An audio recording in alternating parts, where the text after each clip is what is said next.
Hello friends, कसे आहात तुम्ही सगळे? आपण जिताड्याच्या मास्याचं कालवण तर नेहमीच खात असतो, पण आज मी तुम्हाला आमच्या आगरी कोळी पद्धतीने जिताड्या माशाचं डोक्याचं म्हणजे बगडाचं कालवण कसं बनवायचं ते दाखवणार आहे। त्यासाठी हा व्हिडिओ शेवटपर्यंत बघा आणि माझ्या चॅनलला लाईक, शेअर आणि सबस्क्राइब करा। जिताड्याच्या डोक्याचं किंवा बगडाचं कालवण बनवण्यासाठी आपण हे अख्खं डोकं घेतलं आहे। हे बघा, ह्याच्या तुकड्या बघूनच तुम्हाला कळलं असेल का अगदी ताजा जिताडा होता। हे डोक्याचं जरी कालवण असलं ना तरी पण ह्याच्यामध्ये ना काही मांसाचा भाग पण असतो, म्हणजे लहान मुलांना पण हे कालवण खायला जमतं। ह्या कालवणासाठी आपण वाटण वाटून घेणार आहोत। त्याकरता 7 ते 8 लसणाच्या पाकळ्या, आल्याचा तुकडा, सुकं खोबरं किसून भाजून आणि थोडंसं ओलं खोबरं पण मी घेतलं आहे। असं पाणी न घालता हे आपण वाटण तयार केलं आहे।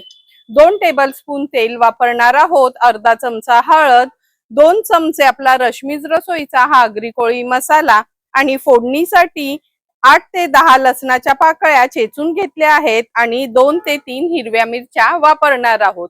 तर चला मग सर्वात आधी ही मच्छी मी स्वच्छ धुवून घेते, नंतर कालवण बनवायला सुरुवात करूया। हे बघा, जिताड्याच्या डोक्याच्या ह्या तुकड्या आपण स्वच्छ धुवून घेतल्या आहेत। आता लगेचच कालवण बनवायला सुरुवात करूया। जिताड्याचं कालवण बनवण्यासाठी हे बघा, गॅसवर आपण पातेलं ठेवलं आहे। अगदी 2 टेबलस्पून एवढंच तेल घेणार आहोत। तुम्ही बघितलंच असेल, गेले 3-4 व्हिडिओज मी असे टेरेस मध्ये केले आहेत।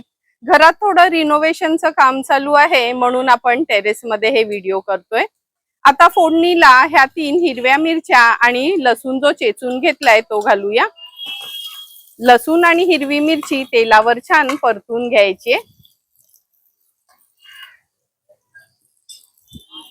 लसूण आणि मिरची परतून झाली की अर्धा चमचा हळद घालणार आहोत। 2 चमचे भरून आपण हा रश्मीज रसोईचा आगरी कोळी मसाला ऍड करणार आहोत। तुम्हाला पण जर या मसाल्याची ऑर्डर द्यायची असेल तर अगदी लिमिटेड स्टॉक राहिला आहे, लवकरात लवकर तुम्ही ऑर्डर देऊ शकता। घरपोच तुम्हाला रश्मीज रसोईची हळद, हा आगरी कोळी मसाला, गरम मसाला, धणा जिरा पूड, मिरची पावडर अवेलेबल होईल। हळद आणि मसाला तेलावर छान परतून घेतला आहे। आता हे सुकं खोबऱ्याचं वाटण आपण ऍड करूया। वाटण पण तेलावर असं छान परतून घ्यायचं आहे। गरजेप्रमाणे पाणी ऍड करते।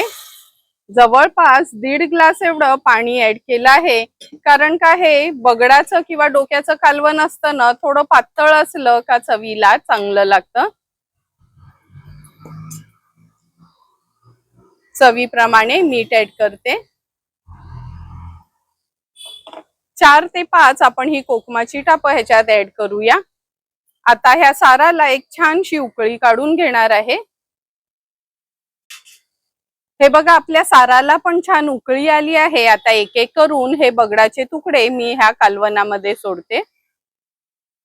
मच्छी बघूनच तुम्हाला कळत असेल का अगदी ताजा जिताडा होता, त्यामुळे मी ठरवलं का चला तुमच्या बरोबर आज ह्या कालवणाची रेसिपी शेअर करूया।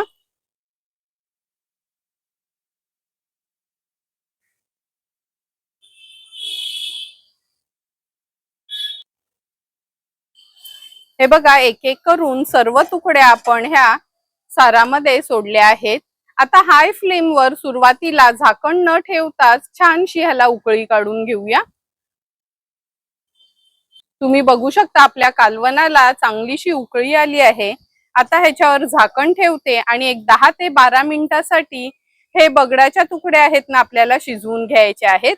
गॅसची फ्लेम मी मीडियम वरच ठेवली आहे। 10 ते 12 मिनिटं झालेत, झाकण काढून बघूया। तुम्ही बघू शकता, हे बघा आपलं बगडाचं मावरं अगदी व्यवस्थित शिजलं गेलंय। गॅसची फ्लेम हाय करते। हाय फ्लेम वर एक छानशी उकळी काढून घेते। कालवणाला पण चांगली उकळी आली आहे। आता झाकण ठेवते आणि गॅसची फ्लेम स्विच ऑफ करते। थोडीशी वाफ कमी झाली की आपण झाकण उघडून बघणार आहोत। 2 ते 3 मिनिटं झाली आहेत, आपण झाकण काढून बघूया। हे बघा, वाफ कमी झाल्याबरोबर तुम्ही बघू शकता किती सुंदर रंग आपल्या ह्या जिताड्याच्या डोक्याच्या कालवनाला आला आहे। आता थोडीशी कोथिंबीर ऍड करते आणि एका सर्विंग प्लेट मध्ये हे कालवण आपण सर्व करून घेणार आहोत। सुंदर असं तयार झालेलं ह्या जिताड्याच्या डोक्याचं कालवण आपण ह्या सर्विंग प्लेट मध्ये सर्व करून घेणार आहोत। अगदी आपला रश्मीज रसोईचा एकच मसाला वापरून चमचमीत असं आपण हे जिताड्याच्या डोक्याचं कालवण तयार केलं आहे। हे कालवण तुम्ही चपाती, भाकरी किंवा भातासोबत पण खाऊ शकता।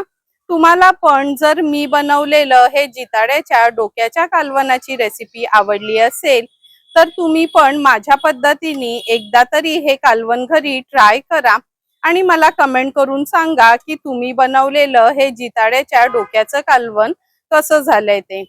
तुम्हाला जर मी बनवलेल्या ह्या जिताड्याच्या डोक्याच्या कालवणाचा व्हिडिओ आवडला असेल तर नक्की माझ्या चॅनलला तुम्ही लाईक, शेअर अँड सबस्क्राईब करा। Thank you for watching my video.